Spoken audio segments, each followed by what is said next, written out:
What's the millennial question? Apparently, millennials as a generation, which is a group of people who were born approximately 1984 and after,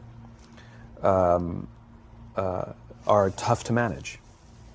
And they're accused of being entitled and narcissistic and self-interested, unfocused, lazy. But entitled is the big one. And because they confound leadership so much, what's happening is leaders are asking the millennials, what do you want? And millennials are saying, we want to work in a place with purpose, love that.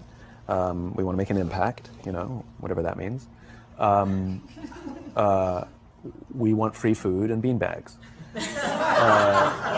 And so somebody articulates some sort of purpose, there's lots of free food and there's beanbags, and yet for some reason, they're still not happy.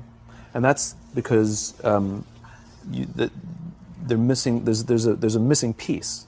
What I've learned is that I can break it down into 4 pieces, right? There are four things, 4 characteristics. One is parenting, the other one is technology, the third is impatience, and the fourth is environment.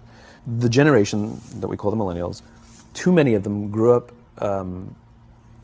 subject to, not my words, failed parenting strategies, you know? Where, for example, they were told that they were special all the time. They were told that they could have anything they want in life, just because they want it, right? They were told, some of them got into honors classes, not because they deserved it, but because their parents complained.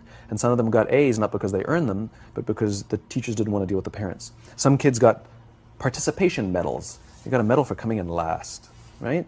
Which the science we know is pretty clear, which is it devalues the medal and the reward for those who actually work hard. And it actually makes the person who comes in last feel embarrassed because they know they didn't deserve it. So it actually makes them feel worse, right?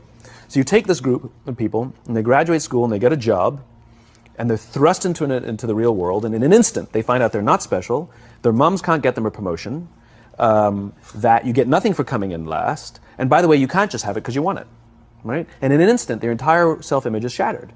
And so you have an entire generation that's growing up with lower self-esteem than previous generations. The other problem, to compound it, is we're growing up in a Facebook, Instagram world. In other words, we're good at putting filters on things. We're good at showing people that life is amazing even though I'm depressed, right? And so everybody sounds tough, and everybody sounds like they got it all figured out. And the reality is there's very little toughness, and most people don't have it figured out. And so when the more senior people say, well, what should we do? They sound like, this is what you got to do. And they have no clue. Right? So you have an entire generation growing up with lower self-esteem than previous generations, right?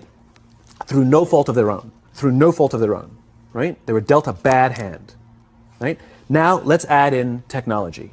We know that engagement with social media and our cell phones releases a chemical called dopamine. That's why when you get a text, it feels good, right? So, you know, we've all had it where you're feeling a little bit down or feeling a bit lonely, and so you send out 10 texts to 10 friends, you know, hi, hi, hi, hi, hi, because it feels good when you get a response, right? Right? It's why we count the likes. It's why we go back 10 times to see if my Instagram is growing slower. Did I do something wrong? Do they not like me anymore? Right?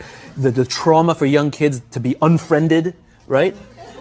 Because we know when you get a hit of dopamine, which feels good. It's why we like it. It's why we keep going back to it.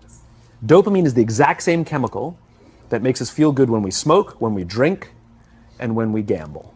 In other words, it's highly, highly addictive. Right?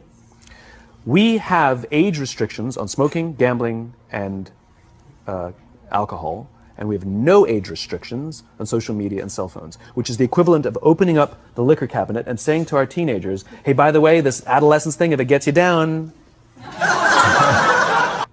What's happening is because we're allowing unfettered access to these dopamine-producing devices and media, basically it's becoming hardwired, and what we're seeing is as they grow older, too many kids don't know how to form deep, meaningful relationships. Their words, not mine. They will admit that many of their friendships are superficial.